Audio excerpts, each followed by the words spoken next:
മഹാരാജാസിൽ എന്തും നടക്കും എന്നാണ് ഇപ്പോൾ പറയപ്പെടുന്നത്. അതായത് കോപ്പി അടിച്ചാലും കുഴപ്പമില്ല, പാസ്സായില്ലെങ്കിലും കുഴപ്പമില്ല, അഡ്മിഷൻ കിട്ടും.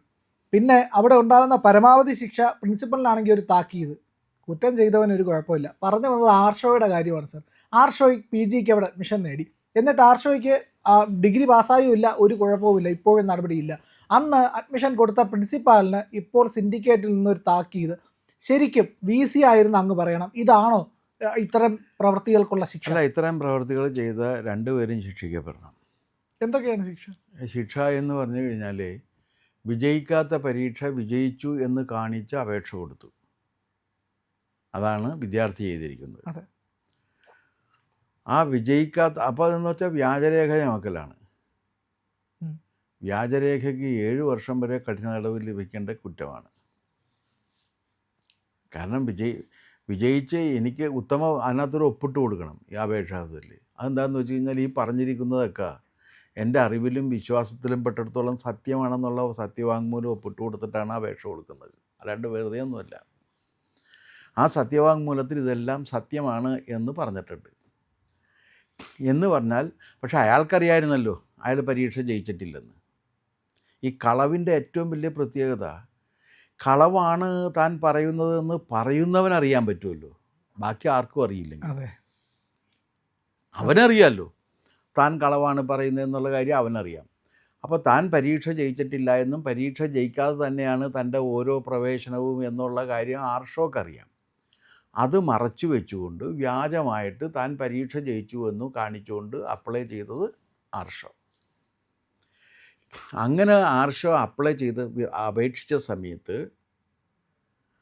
അത് സൂക്ഷ്മമായി പരിശോധന നടത്തി ഇത് സത്യമാണോ എന്ന് ഉറപ്പുവരുത്തേണ്ട ബാധ്യത ഉണ്ടായിരുന്നത് പ്രിൻസിപ്പലിനാണ്. അതിൽ ഈ പ്രിൻസിപ്പലല്ല സത്യത്തിൽ അതൊക്കെ ചെയ്യുന്നത്. കാരണം പ്രിൻസിപ്പലിന് അവിടെ നടക്കുന്ന ഇപ്പോൾ ആയിരക്കണക്കിന് അഡ്മിഷൻ വരുമ്പോൾ ഈ ആയിരക്കണക്കിന് പേരുടെയും കാര്യങ്ങളെല്ലാം കൃത്യമായിട്ട് സൂക്ഷ്മത്തിൽ പരിശോധിച്ച് ചെയ്യാൻ കഴിയും പ്രിൻസിപ്പലിനെന്ന് നമുക്ക് കരുതാൻ കഴിയില്ല. പക്ഷേ പ്രിൻസിപ്പൽ ആശ്രയിക്കുന്നത് ഇതിൻ്റെ ഹെഡ് ഓഫ് ദ ഡിപ്പാർട്ട്മെൻറ്റിനെയും ആ ഹെഡ് ഓഫ് ദ ഡിപ്പാർട്ട്മെൻറ്റിൻ്റെ നേതൃത്വത്തിൽ പ്രവർത്തിക്കുന്ന അഡ്മിഷൻ കമ്മിറ്റിയെയുമാണ്.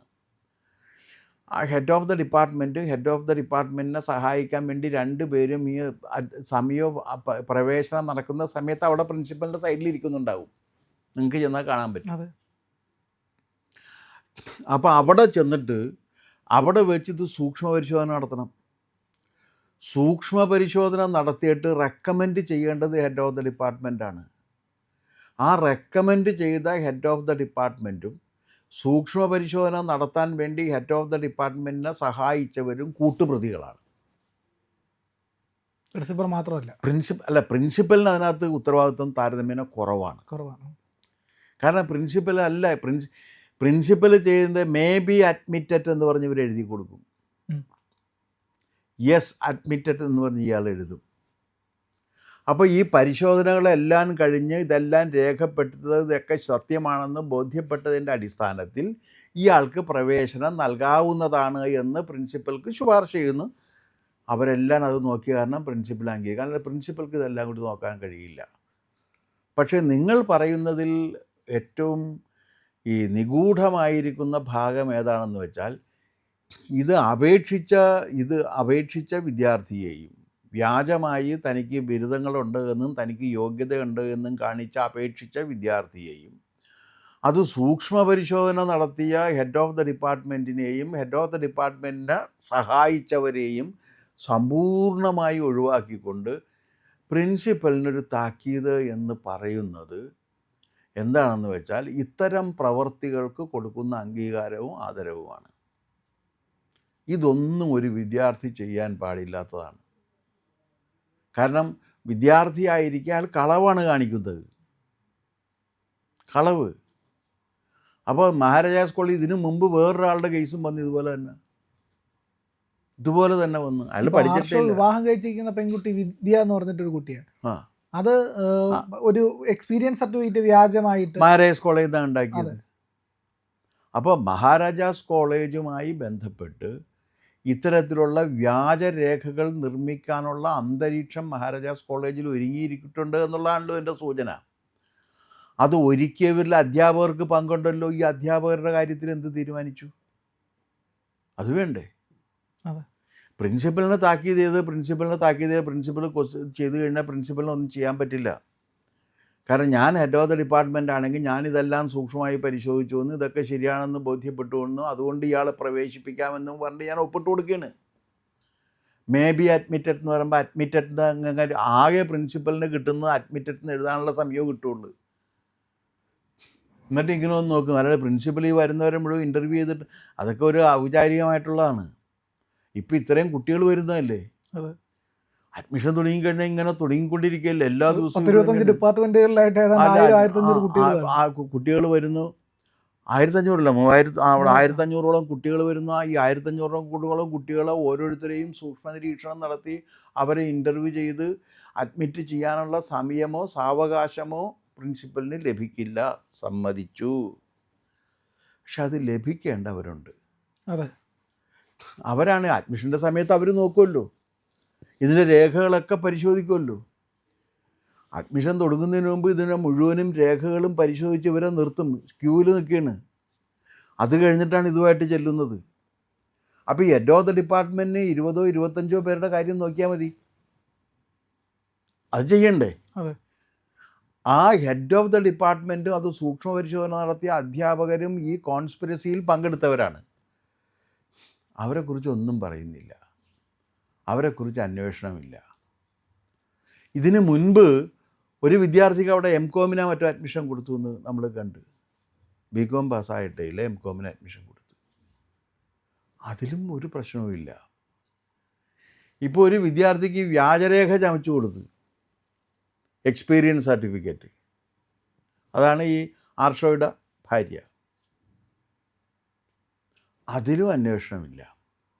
അപ്പോൾ ചുരുക്കി പറഞ്ഞാൽ ഈ കൊച്ചിയിലെന്നല്ല, കേരളത്തിലെ തന്നെ ഏറ്റവും മികച്ച അധ്യാപകരും ഏറ്റവും മികച്ച അക്കാദമിക പാരമ്പര്യവും ഏറ്റവും മികച്ച വിദ്യാർത്ഥികളും ഉണ്ടായിരുന്ന ഒരു മഹാസ്ഥാപനത്തെ വ്യാജരേഖ ചമച്ച് ആർക്കും എന്തും ചെയ്യാവുന്ന അവസ്ഥയിൽ എത്തിച്ച് അതിൻ്റെ യശസ് കളങ്കപ്പെടുത്തിയിട്ടുള്ളവർക്കെതിരെ ഒരു നടപടിയുമില്ല.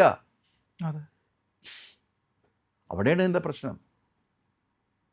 ഇത് വ്യാജരേഖ ചമച്ചേക്കണതല്ലേ, ഫോർജറിയാണ് കേസ്. വ്യാജരേഖയാണ്, വ്യാജ സത്യവാങ്മൂലവും കൊടുക്കുന്നു. അപ്പോൾ അത് വിദ്യാർത്ഥി നേതാവ് ആയതുകൊണ്ട് ആ നേതാവിൻ്റെ മുന്നിൽ പഞ്ചപുച്ഛമടക്കി നിന്നു അവിടുത്തെ അധ്യാപകർ എന്നുള്ളതാണ് ഇതിൻ്റെ കാരണം. അവരെ വേറെ എന്ത് പേര് വിളിച്ചാലും അധ്യാപകർ എന്ന് വിളിക്കാൻ പറ്റില്ല.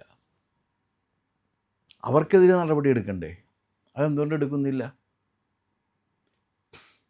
ഇത് ഈ തീരുമാനം സിൻഡിക്കേറ്റിൻ്റെ ഉപസമിതിയെ മറ്റോ വെച്ചിരുന്നു എന്ന് പറഞ്ഞു. ഉപസമിതിയുടെ ഈ തീരുമാനത്തെ ഗവർണർ തള്ളിക്കളയണം എന്നാണ് എനിക്ക് ആവശ്യപ്പെടാനുള്ളൊരു കാര്യം. ഞാൻ ഗവർണറോട് അപേക്ഷിക്കുന്ന കാര്യം അതാണ്, തള്ളിക്കളയണം. കാരണം ഇത്തരത്തിൽ മഹത്തായ പാരമ്പര്യമുള്ളൊരു സ്ഥാപനത്തിൻ്റെ സൽപ്പേരിന് കളങ്കം ചാർത്തിക്കൊണ്ട് അവിടെ പഠിക്കുന്ന യഥാർത്ഥത്തിൽ അവിടെ പഠിക്കുന്ന വിദ്യാർത്ഥികൾക്ക് കൂടി അപമാനം ഉണ്ടാക്കുന്ന അധ്യാപകരെയും വിദ്യാർത്ഥികളെയും മാതൃകാപരമായി ശിക്ഷിക്കണം. അതുകൊണ്ട് വെറുതെ വിട്ടാൽ പറ്റില്ല. അതിന് പകരം പ്രിൻസിപ്പൽക്ക് ഒരു മേലിൽ ഇത് ചെയ്യരുതെന്ന്. പ്രിൻസിപ്പൽ അല്ലല്ലോ ചെയ്തിരിക്കുന്നത്. നിങ്ങൾക്ക് അഡ്മിഷനെക്കുറിച്ച്, എനിക്ക് അഡ്മിഷനെക്കുറിച്ച് അറിയാം, ഇവർക്ക് അഡ്മിഷനെക്കുറിച്ച് അറിയാത്തവരാണോ ഇത് ചെയ്തിരിക്കുന്നത്? പ്രിൻസിപ്പൽ മേ ബി അഡ്മിറ്റഡ് എന്ന് ഹെഡ് ഓഫ് ദ ഡിപ്പാർട്ട്മെൻറ്റ് ശുപാർശ ചെയ്ത് കൊടുത്തു കഴിഞ്ഞാൽ അഡ്മിറ്റഡ് എന്ന് എഴുതുകയാണ്. അല്ലാതെ പ്രിൻസിപ്പലിന് ഈ ഓരോ വിദ്യാർത്ഥികളും ഇതൊക്കെ പരിശോധിക്കാൻ പറ്റുമോ? സാർ, അത് ഇവിടെ മാത്രമല്ല, യൂണിവേഴ്സിറ്റി കോളേജും മഹാരാജാസും ഒക്കെ ഏതാണ്ട് ഒരുപോലെയാണ്. രണ്ടും ഒരുമിച്ച് തകർന്നോളൂ. ഒരുമിച്ച് തകർന്ന്. സാർ, എൻ്റെ ഒരു ദുഃഖം, ഞാൻ യൂണിവേഴ്സിറ്റി കോളേജിൽ പഠിച്ച ആളെന്ന നിലയ്ക്ക്, സാർ, ഈ 10-23 ഡിപ്പാർട്ട്മെൻ്റ് ഉണ്ട്. ഈ രണ്ട് കോളേജുകളിലും സമാനമാണ് ഏതാണ്ട്. ഇതിലായിട്ട് 10,000-3,000-ലേറെ കുട്ടികൾ പഠിക്കുന്നുണ്ട്. 3,000-4,000 കുട്ടികൾ പഠിക്കുന്നുണ്ട്. ഒരു വർഷം ഈ ഡിപ്പാർട്ട്മെൻറ്റുകളിലെല്ലാമായിട്ട് കുറഞ്ഞതൊരു 10-40 റാങ്കെങ്കിലും വരാറുണ്ട്. 1ാം റാങ്ക് 2ാം റാങ്കെങ്കിലും വീതം. ഒരു ഡിപ്പാർട്ട്മെൻറ്റിൽ ഒരു റാങ്ക് ഒരു വർഷം ഏറ്റവും കുറഞ്ഞത് ഉറപ്പാണ്. അപ്പോൾ ഇത്രയും വലിയൊരു ഹ്യൂമൻ റിസോഴ്സിനെയാണ് ഈ പറയുന്ന വിദ്യാർത്ഥി രാഷ്ട്രീയം എന്ന് പറഞ്ഞാൽ അക്രമം നടത്താനും അധ്യാപകരെ തല്ലാനും റോഡിലിറങ്ങി വാഹനങ്ങൾ നശിപ്പിക്കാനും ഒക്കെ ആയിട്ട് ഉപയോഗിക്കുന്നത്. അത് തന്നെ ഒരു വലിയ ക്രൂരതയല്ലേ? അല്ല, അതിൻ്റെ ഫലം എന്താണ്? നിങ്ങളൊന്ന് ആലോചിച്ച് നോക്ക്. ഇതുപോലെ ആർഷവന്മാരാണ് ഉണ്ടാകുന്നത്. പിന്നെ അല്ല ഈ ആർഷവന്മാരുണ്ടായി വന്നപ്പോൾ വിദ്യാഭ്യാസത്തിന് എന്ത് സംഭവിച്ചു? നശിച്ചു, അതിൻ്റെ മൂല്യമില്ലാതായി. അല്ല, അതിൻ്റെ ഏറ്റവും വലിയ പ്രശ്നം പഠിക്കാൻ താല്പര്യപ്പെടുന്ന വിദ്യാർത്ഥികൾ +2 കഴിഞ്ഞാൽ കേരളം ഉപേക്ഷിച്ചു പോകുന്നു. അതെ. ഒരു ഏറ്റവും ചുരുങ്ങിയത് ഒരു 2 ലക്ഷം വിദ്യാർത്ഥികളെങ്കിലും ചുരുങ്ങിയത് കേരളത്തിന് വെളിയിൽ പഠിക്കുന്നുണ്ട്, ഇല്ലേ? അതെ. ഒരു വിദ്യാർത്ഥി 2 ലക്ഷം രൂപ വെച്ച് ഒരു വർഷം ചിലവാക്കുന്നുണ്ടല്ലോ, ചുരുങ്ങിയത്. അപ്പോൾ എത്രയായി? 2 × 2 2 × 2 4. അപ്പോൾ എത്രയായി? എത്രയാണ്? 4000 കോടി രൂപയാണ് ഈ ഇനത്തിൽ പോകുന്നത്, ഇല്ലേ? 5 ഒറ്റ 10 100 1000 10000 ലക്ഷം 10 ലക്ഷം കോടി 10 കോടി 100 കോടി, അത്രയും കോടി രൂപ കേരളത്തിൽ നിന്ന് പോയിക്കൊണ്ടിരിക്കുകയാണ്. അപ്പോൾ 4000 കോടി രൂപ കേരളത്തിന് വെളിയിൽ പോകുന്നതിൻ്റെ കാരണം കേരളത്തിലുള്ള വിദ്യാഭ്യാസ രംഗത്ത് മിടുക്കന്മാരായ വിദ്യാർത്ഥികൾക്ക് പഠിക്കാൻ കൊള്ളാത്ത അന്തരീക്ഷം ഉണ്ടാക്കി. ആ അന്തരീക്ഷം ഉണ്ടാക്കിയതിന് ആർഷവന്മാരുടെ പങ്കും SFIയുടെ പങ്കും വളരെ വലുതാണ്, വളരെ വലുതാണ്. ഇതിന് പറയുന്നത് എന്താണെന്ന് വെച്ചാൽ, ജനാധിപത്യം പഠിപ്പിക്കാൻ വേണ്ടി കുട്ടികളെ തെരഞ്ഞെടുപ്പ്, ഇതാണ് ജനാധിപത്യത്തിൽ പഠിപ്പിക്കുന്നത്. ഇതാണ് ജനാധിപത്യത്തിൽ പഠിപ്പിക്കുന്നത്.